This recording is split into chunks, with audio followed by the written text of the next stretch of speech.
In the biggest protest for months, Greeks are making their voices heard, and very loudly. Thousands of them have occupied the main square outside Parliament to say no to massive job cuts announced in the past 24 hours. A one-day strike called by the two biggest unions has kept doctors, judges, teachers, railway workers and others away from work. Well, John Psaropoulos is live for us in Athens now. John, the protesters are against the job cuts, obviously. Remind us, though, why the Greek government is making the cuts. Well, the government hasn't yet decided on the full package of measures that it's going to be signing on to if an agreement is finally reached.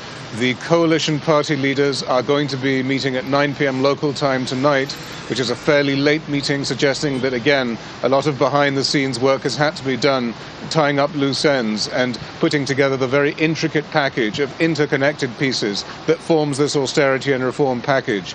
But if they do proceed, and hopefully they will, in order to get a $170 billion bailout from Brussels and from the International Monetary Fund, if they do, there'll be not only more job cuts in the public sector, 15,000 this year and 150,000 over 4 years, but more pain in the private sector, a 20% lowering of all salaries, including minimum wage, which will fall to 600 euros before tax.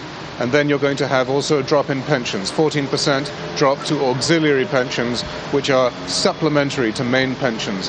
Well, the unions are furious at this for two reasons. One, they say that they've been cut out of the process. The government has sliced through agreements that are normally left to unions and employers. And two, that the unions see these moves as recessionary. They say they're simply going to reinforce the downward spiral of the Greek economy. It shrank, I remind you, by 6.5% by some reckonings last year, at least 6% by most reckonings. And the unions say that there's going to be less income flowing into public coffers, less disposable income being spent in the marketplace. These moves, they say, are going in the wrong direction.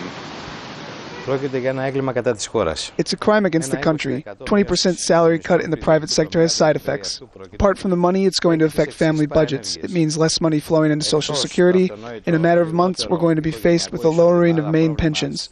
There will be less money flowing into unemployment benefits, and there will be less money flowing in terms of income tax revenue.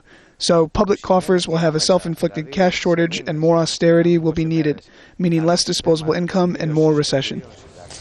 John, the coalition government is under pressure, obviously, to agree on those cuts, not just from Brussels, but from the IMF, and cuts to be made straight away. So why the delay? Why the hold-up? Well, simply because the politicians have no good options here. They are between austerity and reform measures that are going to cause the unions to rise up against them. They're going to break down traditional political alliances between the parties and the unions, between members of parliament and their constituencies. And they're also going to cause long-term pain. It's not going to be a quick 6-month fix. It's going to be years of pain. And the other, of course, option is to allow the country to fall into default, and their name will be mud if they do that. And they clearly, I think, see that that is not a viable option for them, not just in terms of their own legacy, but in terms of picking up the pieces of the Greek economy and putting them back together in a more competitive shape so that the economy can begin to grow again. That growth is not now being foreseen for at least another 2 years. The Center for Political Planning, an independent research group here in Athens, which is widely respected for its objectivity, reckons that the recession will be in the order of 3.4% this year, zero growth next year. So they are looking at two bad options, and that is why it is so difficult for them to take either.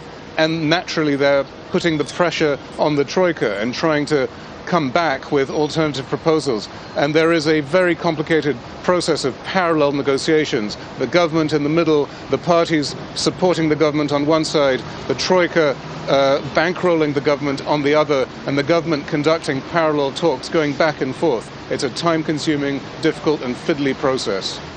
John Psaropoulos in Athens, thank you.